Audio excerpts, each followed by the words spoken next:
Syria Lebanon সীমান্তে অবকাঠামোয় হামলা চালাচ্ছে ইসরায়েল। এদিকে গাজাবাসী ফিলিস্তিনিদের প্রতি সমর্থন অব্যাহত রাখার প্রত্যয় হুতি আন্দোলনের। আর জানিয়ে দেব, গাজায় কামাল দাওয়ান হাসপাতাল ধ্বংস যুদ্ধ অপরাধ বলল হামাস। আরও জানিয়ে দেব, আরব লীগের অভিযোগ প্রত্যাখ্যান, সিরিয়ায় স্থিতিশীলতা চায় ইরান। সর্বশেষে জানিয়ে দেব, রাশিয়া ইউক্রেনের মধ্যে শান্তি আলোচনার ব্যবস্থা করতে প্রস্তুত স্লোভাকিয়া।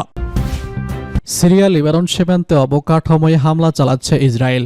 সিরিয়া লেবানন সীমান্তে জনতা গ্রামের কাছে হিজবুল্লাহর একটি অবকাঠামো লক্ষ্য করে ইসরায়েলের সামরিক বাহিনী হামলা চালাচ্ছে।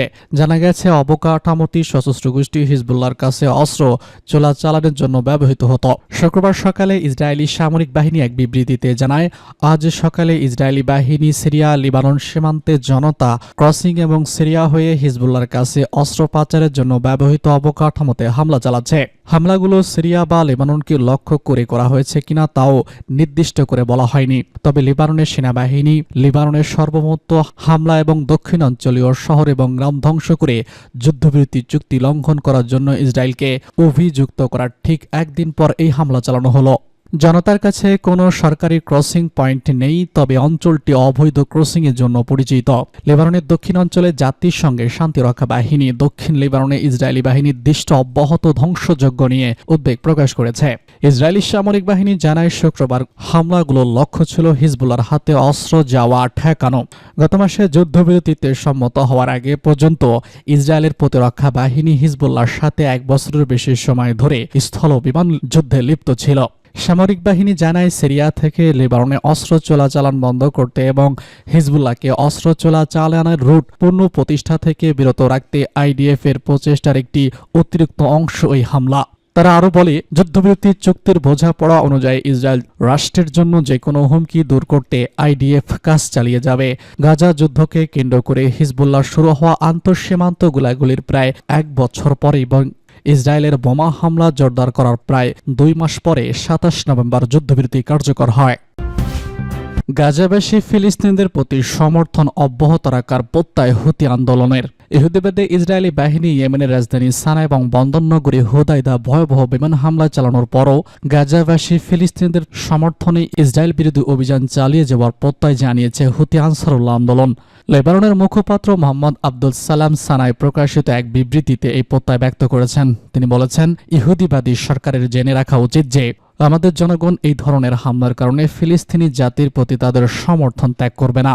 আব্দুল্লাহ সালাম আরও বলেছেন, ইয়েমেন তার মানসিক ও ধর্মীয় নীতি ও দায়িত্ববোধের সঙ্গে কখনো আপোষ করবে না। তিনি স্পষ্ট করে বলেছেন, ধর্মীয় ও রাজনৈতিক দায়িত্ব পালনে বিন্দুমাত্র দ্বিধা করবে না ইয়েমেন। তিনি সানা বিমানবন্দর সহ অন্য বেসামরিক স্থাপনায় ইসরায়েলি বিমান হামলার তীব্র নিন্দা জানিয়ে একে ইয়েমেনি জনগণের বিরুদ্ধে ভয়াবহ অপরাধ বলে বর্ণনা করেছেন। হুতি আন্দোলনের এই মুখপাত্র বলেছেন, ইহুদিবাদী বাহিনী গাজা উপত্যকায় ফিলিস্তিনি জনগণের বিরুদ্ধে যে পাশবিক পন্থা ব্যবহার করছে, ইয়েমেনও সেই একই কৌশল প্রয়োগ করছে। গাজার কামাল দাওয়ান হাসপাতাল ধ্বংস যুদ্ধ অপরাধ বলল হামাস। গাজা উপত্যকার উত্তরাঞ্চলে সচল একমাত্র হাসপাতাল কামাল দাওয়ানে ইহুদিবাদী ইসরায়েলি সেনাদের ভয়াবহ তাণ্ডবকে যুদ্ধ অপরাধ বলে অভিহিত করেছে ফিলিস্তিনের ইসলামী প্রতিরোধ আন্দোলন হামাস। শুক্রবার এক বিবৃতিতে হামাস বলেছে, কামাল দাওয়ান হাসপাতালে ইহুদিবাদী বাহিনীর অভিযান আমাদের জনগণের বিরুদ্ধে অপরাধী চক্রের হাতে সংঘটিত ভয়াবহ অপরাধযজ্ঞের দীর্ঘ তালিকার আরেকটি অপরাধ যোগ করেছে। ইহুদিবাদী সেনারা বৃহস্পতিবার রাতে হাসপাতালটির আশেপাশে ভয়াবহ বিমান হামলা চালিয়ে সেখানকার 5 স্টাফসহ অন্তত 56 জনকে হত্যা করে। এরপর শুক্রবার হাসপাতালটিতে হানা দিয়ে সেখানকার সকল চিকিৎসক, নার্স, স্টাফ, আহত, অসুস্থ রোগী এবং সেখানে আশ্রয় গ্রহণকারী ছিন্নমূল মানুষকে জোরপূর্বক হাসপাতালটি থেকে বের করে দেয়। হাসপাতালটি খালি করে দিয়ে সেখানে আগুন ধরিয়ে দেয় দখলদার সেনারা। গাজার স্বাস্থ্য মন্ত্রণালয় জানিয়েছে, 2 দিন আগেও যে হাসপাতালটিতে শত শত রোগী স্বাস্থ্যসেবা পাচ্ছিলেন, সেটি এখন পুরোপুরি ভুতুড়ি ও ধ্বংসস্তূপে পরিণত হয়েছে। গাজার উত্তরাঞ্চলে আহত বা অসুস্থ রোগীদের সেবা দেওয়ার মতো কোনো হাসপাতাল বা ক্লিনিক এখন আর অবশিষ্ট নাই। এ সম্পর্কে হামাসের বিবৃতিতে বলা হয়েছে, কামাল দাওয়ান হাসপাতালে যেসব আহত অসুস্থ রোগী নিহত হয়েছেন এবং হাসপাতালটি ধ্বংস করে যাদের জীবন বিপন্ন করে তোলা হয়েছে তাদের সব দুর্দশার দায় ইহুদিবাদী ইসরায়েল ও তার প্রধান দোসর আমেরিকাকে নিতে হবে। বিবৃতিতে গাজার চলমান ভয়াবহ হত্যা ও মানবতাবিরোধী অপরাধের বিরুদ্ধে স্বাস্থ্য নিয়ে আন্তর্জাতিক সমাজের নীরবতা ভেঙে এগিয়ে আসার আহ্বান জানানো হয়েছে। আরব লীগের অভিযোগ প্রত্যাখ্যান, সিরিয়ায় স্থিতিশীলতা চায় ইরান। ইরান সিরিয়ার অভ্যন্তরীণ বিষয়ে হস্তক্ষেপ করছে বলে আরব লীগ যে অভিযোগ করেছে তা সরাসরি প্রত্যাখ্যান করেছে ইরানের পররাষ্ট্রমন্ত্রী সৈয়দ আব্বাস কারাকচি। তিনি বলেছেন, হস্তক্ষেপ নয় বরং ইরানি কিছু স্পষ্ট কারণে সিরিয়ায় স্থিতিশীলতা চায়। কারাকচি নিজেদের অফিসিয়াল এক্স পেজে দেওয়া এক পোস্টে আরব লীগের উদ্দেশ্য করে লিখেছেন, আপনাদের মতো আমরাও বেশ কিছু স্পষ্ট কারণে সিরিয়ায় স্থিতিশীলতা ও শান্তি চাই এবং দেশটিতে কোনো ধরনের গুণযোগ ও গোলাযোগ চাই না। ইরানের পররাষ্ট্রমন্ত্রী বলেছেন, সিরিয়ার ভৌগোলিক অখণ্ডতা যেমন রক্ষা করতে হবে তেমন দেশটির সকল ধর্মীয় জাতিগত সম্প্রদায়ের নিরাপত্তা নিশ্চিত করতে হবে। সেই সঙ্গে সিরিয়া অবস্থিত পবিত্র মাজারগুলোর নিরাপত্তা ও পবিত্রতা রক্ষা এবং সাধারণ মানুষের কাছ থেকে নিরাপত্তা বাহিনীর কাছে ফিরিয়ে আনতে হবে। সিরিয়ার অভ্যন্তরীণ বিষয়ে যে কোনো ধরনের বিদেশি হস্তক্ষেপের বিরোধিতা করে কারাকচি বলেছেন, সিরিয়া যাতে সন্ত্রাসবাদের অভয়ারণ্যে পরিণত হতে না পারে, প্রতিবেশী দেশগুলোর পাশাপাশি পশ্চিমে এশিয়া অঞ্চলের নিরাপত্তা বিঘ্নিত করতে না পারে সে বিষয়ে নিশ্চিত করাও জরুরি। ইরানের পররাষ্ট্রমন্ত্রী বলেছেন, সিরিয়া যাতে ইহুদিবাদী ইসরায়েলের সম্প্রসারণকামী নীতি বাস্তবায়নের হাতিয়ারে পরিণত না হয় সে ব্যবস্থা নিতে হবে এবং দেশটিতে একটি অভ্যন্তরীণমূলক সরকার গঠন করতে হবে যেখানে সকল মত ও পথের মানুষের অংশগ্রহণ থাকে। রাশিয়া ইউক্রেনের মধ্যে শান্তি আলোচনার ব্যবস্থা করতে প্রস্তুত স্লোভাকিয়া।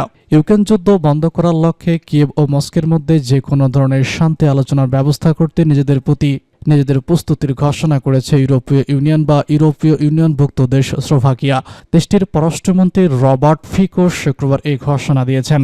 ফিকো সম্প্রতি মস্কো সফরে গিয়ে ব্যক্তিগতভাবে তার এই ইচ্ছার কথা প্রেসিডেন্ট ভ্লাদিমির পুতিনের কাছে ব্যক্ত করেন। এরপর শুক্রবার নিজের ফেসবুক পেজে দেওয়া পোস্টে ফিকো বলেন, যদি এই সুভাগ প্রজাতন্ত্র একটি শান্তি আলোচনার আয়োজন করতে চায় তাহলে আমরা তার যাবতীয় ব্যবস্থা নিতে রাজি আছি। স্লোভাকিয়ার সরকার 2023 সালের নির্বাচনের পর থেকে ইউক্রেন যুদ্ধের ব্যাপারে ইউরোপীয় ইউনিয়ন ও ন্যাটোভুক্ত দেশগুলোর ভূমিকায় কড়া সমালোচনা করে আসছে। দেশটি আলোচনার মাধ্যমে ইউক্রেনের যুদ্ধবিরতি প্রতিষ্ঠার দাবি জানিয়েছে। রাশিয়ার প্রেসিডেন্ট ভ্লাদিমির পুতিন ইউক্রেন যুদ্ধ বন্ধ করতে নিজেদের প্রস্তুতির কথা ঘোষণা করার একদিন পর ফিকো তার বক্তব্য জনসম্মুখে তুলে ধরেন। প্রেসিডেন্ট পুতিন স্লোভাকিয়ার প্রধানমন্ত্রীর প্রস্তাব সম্পর্কে বৃহস্পতিবার সেন্ট পিটারবার্গকে বলেছেন, আমরা এই প্রস্তুতির বিরোধিতা করি। তিনি বলেছেন, স্লোভাকিয়া ইউরোপীয় ইউনিয়নভুক্ত দেশ হলেও ইউক্রেন যুদ্ধের ব্যাপারে দেশটি নিরপেক্ষ ভূমিকা নিয়েছে বলে তার প্রস্তাব গ্রহণ করা যায়। গত মাসে যুক্তরাষ্ট্রের প্রেসিডেন্ট নির্বাচনে ডোনাল্ড ট্রাম্প জয়ী হওয়ার পর ইউক্রেন যুদ্ধ বন্ধ করার সম্ভাবনা নিয়ে জোরে সোরে আলোচনা শুরু করেছে। ট্রাম্প নির্বাচনী প্রচারণায় বারবার বলেছিলেন তিনি প্রেসিডেন্ট নির্বাচন হলে দ্রুততম সময়ের মধ্যে ইউক্রেন সংঘাতের অবসান ঘটাবেন। তবে তিনি যেমন তার এই সংক্রান্ত বিস্তারিত পরিকল্পনা তুলে ধরেননি তেমনি তার টিমের পক্ষ থেকেও কিছু বলা হয়নি।